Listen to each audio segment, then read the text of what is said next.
Hi everyone, myself Vaibhav Deshmukh and I am a BMS government student from my Maharashtra state. So in this video I am going to discuss you about how to study Animal Kingdom chapter. So क्या होता है कि बहुत सारे जो बच्चे हैं हम तो एनिमल किंगडम को स्किप करना चाहते हैं क्योंकि चैप्टर में बहुत रटने जैसा है और क्वेश्चन हमसे इजीली सॉल्व नहीं होते। तो देखिए क्या बायोलॉजी का आप चैप्टर स्किप कर सकते हो क्या? तो देखिए फिजिक्स के जो चैप्टर्स होते हैं, ठीक है, मोस्टली आउट ऑफ 38 चैप्टर्स या 35 चैप्टर्स हम 5-10 टॉपिक्स स्किप कर देते हैं लास्ट में। मतलब देखिए 1-2 महीना बचा होता है आपकी प्रिपरेशन का और आप थोड़े से चैप्टर्स स्किप कर सकते हो। मगर बायोलॉजी का एक चैप्टर स्किप करना मतलब आपकी रैंक बहुत ज्यादा नीचे आ सकती है। देखिए मैंने अपनी एमबीबीएस की सीट 12 मार्क्स से लूज कर दी, ठीक है, तो मिस कर दी।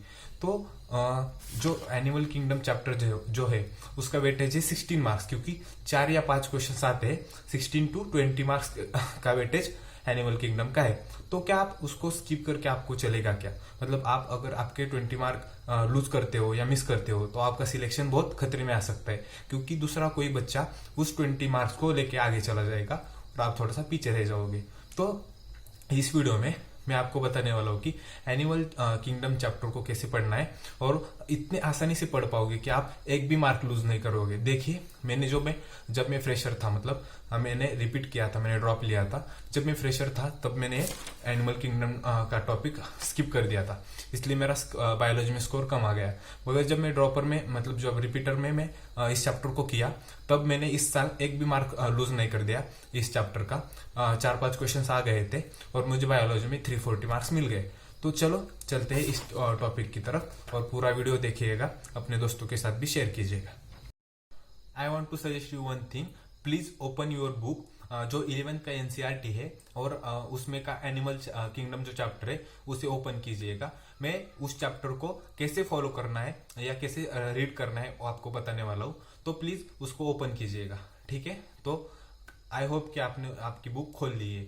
तो देखिए इस चैप्टर को करने का इम्पोर्टेंस मैंने बताया है, क्योंकि देखिए 20 मार्क्स लूज करना आप अफोर्ड नहीं कर सकते, क्योंकि फिजिक्स में 20 मार्क्स लाने के लिए पूरा एक यूनिट करना पड़ेगा और बायोलॉजी के लिए सिर्फ एक चैप्टर ही हो सकता है आपके लिए 20 मार्क के लिए।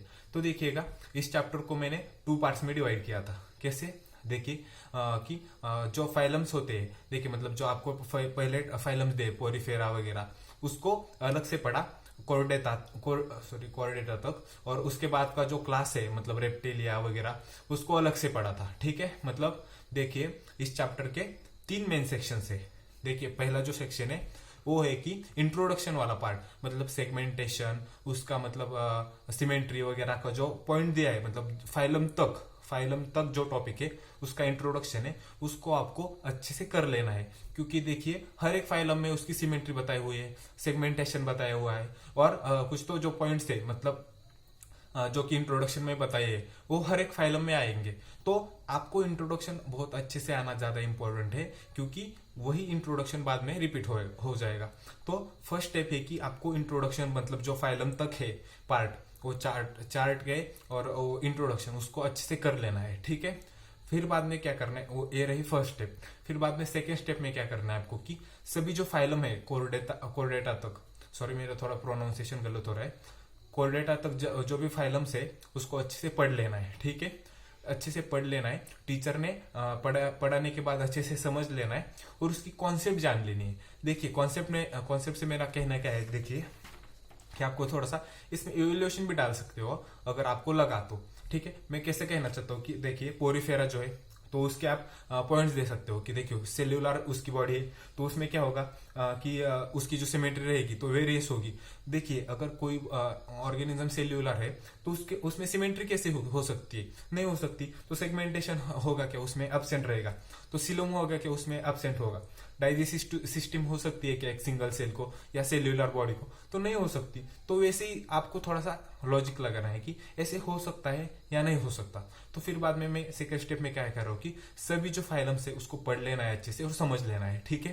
तो इसमें आपको सबसे ज्यादा इंपॉर्टेंट रहेगा एक पार्ट की जो पीछे दिया हुआ चार्ट है ना, देखिए इस चार्ट को इस चार्ट को आप अंडर एस्टिमेट नहीं कर सकते, क्योंकि इस चैप्टर का इंपॉर्टेंस मतलब इस चार्ट का इंपॉर्टेंस आपको बाद में पता चलेगा कि क्या करना है आपको। एक आध फाइलम पढ़ लिया आपने तो जो भी पॉइंट्स उस फाइलम में दिए 90% पॉइंट्स जो होते हैं वो सिर्फ ये चार्ट कवर करता है, ठीक है। तो आपको क्या करना है कि चार्ट को अच्छे से पढ़ लेना है, फिर बाद में हर एक फाइलम को अच्छे से पढ़ लेना है, और एक ही बार में चैप्टर नहीं हो सकता, इससे आपको बार बार पढ़ना है। देखिए एग्जाम के लिए 4 मंथ्स रिमेनिंग है, आपको हर एक वीक में 2 बार तो पढ़ना ही है। और मैं क्या करता था कि मैं हर 2 दिन में एक बार पढ़ता था, इस चैप्टर को बार बार पढ़ता था, इसलिए मेरा ये जबानी याद हो गया था। फिर बाद में क्या करना है कि इस चैप्टर के बाद इस मतलब फाइलम के बाद आपको इस चार्ट को समझ लेना है।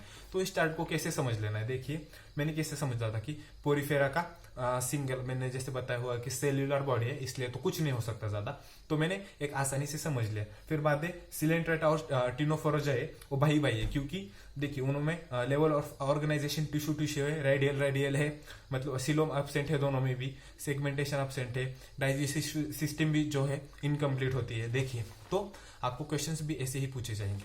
फिर बाद में देखिए कि आपको क्या देखना है कि मराइन कौन से है, आपको इस साइड में लिखना है, जैसे मैंने लिखा है, देखिए मराइन है ऐसे लिखा है, ठीक है। फिर बाद में आपको देखना है कि रेस्पिरेटरी सिस्टम कहाँ से स्टार्ट होती है।